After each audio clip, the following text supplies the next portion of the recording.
बिस्मिल्लाहिर्रहमानिर्रहीम। 28वीं आइनी तरमीम में नए सूबों के क़याम की बात भी हो सकती है। बल्दियाती निज़ाम के वाले से बात तो यकीनी तौर पर होनी ही होनी है। पूछना ये चाहते हैं कि 2600 अरब रुपया वफाक ने जो सिंध हुकूमत को दिया वो कराची पर क्यों नहीं लगा और कराची शहर को सिर्फ 100 अरब क्यों मिला, और क्या कराची का कचरे उठाने का काम वज़ीर आला सिंध का है या कि बल्दियाती नुमाइंदों का। जो कोई भी गैर कानूनी मुकीम अफ़गान शहरियों के बारे में इतला करेगा, पंजाब हुकूमत ने उसको नकद इनाम देने का फ़ैसला कर लिया है। लम्हा न्यूज़ के साथ मैं हूँ आपका मेज़बान शहजाद मलिक। नाज़रीन, वफाकी वज़ीर सेहत रहनुमा MKM मुस्तफ़ा कमाल साहब ये कहते हैं कि 27वीं आइनी तरमीम तो हो चुकी, अब 28वीं आइनी तरमीम आएगी और ये 28वीं आइनी तरमीम में जो है वो नए सूबों के क़याम की बात भी हो सकती है, उस हवाले से तरमीम भी हो सकती है। लेकिन वो कहते हैं कि हमारा जो बुनियादी नुक्ता नज़र है वो ये है कि कराची के लोगों को एक मजबूत, ठोस और डिलीवर करने वाला बल्दियाती निज़ाम मिलना चाहिए, जो कि पीपल्स पार्टी देने में नाकाम रही है। मैं ये पूछना चाहता हूँ कि वज़ीर आज़म ने जब NFC अवार्ड के तहत सूबा सिंध को 2600 अरब रुपए जब दे दिए तो उसमें से सिर्फ 100 अरब कराची को क्यों मिला। उसमें तो तकरीबन 800 या 600 अरब रुपया जो है वो कराची शहर को मिलना चाहिए था, लेकिन ऐसा क्यों नहीं हो सका। और मैं वज़ीर आला सिंध से ये भी पूछना चाहता हूँ कि आप सिर्फ कराची शहर का कचरा उठाने की जो है वो जवाबदेही के लिए अपने आप को हाज़िर कर रहे हैं। क्या किसी सूबे का वज़ीर आला कचरा ना उठाने पर जो है वो बात करता है? ये तो आपका काम ही नहीं है वज़ीर आला साहब। ये काम होता है जो बल्दियाती मेयर हो, जो बल्दियाती नुमाइंदे हों, और ये उनका काम होता है। ये जवाब उन्होंने देना होता है, उन्होंने बताना होता है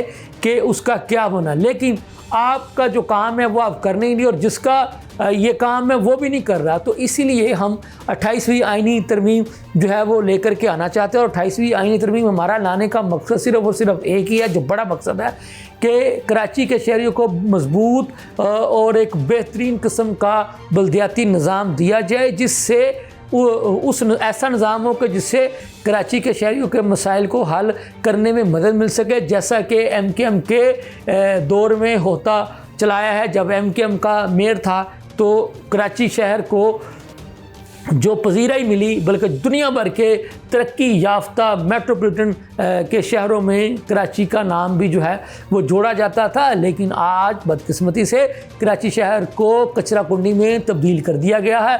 कराची की जो मेन शाहराहें हैं वो खंडरात में तब्दील हो चुकी है। अगर कोई ये लोग मंसूबा शुरू भी करते हैं तो वो इनका पाया तकमील तक नहीं पहुँच पाता, और इनके जो अंडर पासेस है वो भी मुकम्मल नहीं हो पाते।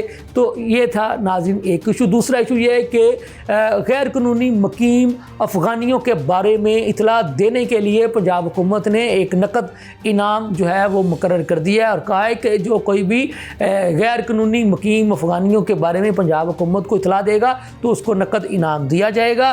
पंजाब हुकूमत की तर्जुमान नज़मा बुखारी साहिबा ने यह भी बताया कि गैर कानूनी तौर पर मुकीम अफ़गानियों के ख़िलाफ़ जो है वो क्रैकडाउन का सिलसिला जारी है। उन्हें जो है वो गिरफ़्तार करके उन्हें जो है वो वापस उनके वतन जो है वो भिजवाया जा रहा है। तो दो खबरें हमने आपको बता दी। तीसरी खबर हम आपको बताते चले कि वज़ीर आला पंजाब मोहतरमा मरीम नवाज़ साहिबा ने आज रावलपिंडी शहर में भी ग्रीन जो है वो बस यानी इलेक्ट्रो बस का जो है वो इफ्तिताह कर दिया है। और वज़ीर आला पंजाब का ये आज़म है कि पंजाब के हर ज़िला में, हर शहर में जो है वो एक माहौलियात फ्री यानी जो इलेक्ट्रो बसों का जो है वो उन्होंने एक मंसूबा मुतारफ़ करवाया है। वो उस बसों को पंजाब के हर शहर में लेकर के जा रही हैं, और इसका किराया आपको पता है कि सिर्फ 20 रुपये है, चाहे आप शुरू वाले स्टॉप से लेकर के आखिर वाले स्टॉप तक जाएं। तो इस मंसूबे को वो लोग जो कि पब्लिक ट्रांसपोर्ट से सफ़र करते हैं तो उन्होंने इसको बड़ा सराहा है। तो हम आपको ये भी बताते चले कि गुज़िश्ता काबीना के इजलास में ये भी तजवीज़ दी गई थी कि इस इलेक्ट्रो बस के किरायों में जो है वो इजाफ़ा किया जाए, लेकिन वज़ीर आला पंजाब ने इस इजाफ़े की तजवीज़ को मुस्तरद कर दिया, ये कहते हुए कि ये आवाम के लिए एक सस्ती सवारी है और ये हर हाल और हर कीमत पर पंजाब हुकूमत उनको सस्ती सवारी की सहूलत जो है वो मुहैया करती रहेगी। ये थी अब तक की सूरत हाल। इसके साथ ही मुझे इजाज़त दीजिए। अल्लाह हाफ़िज़।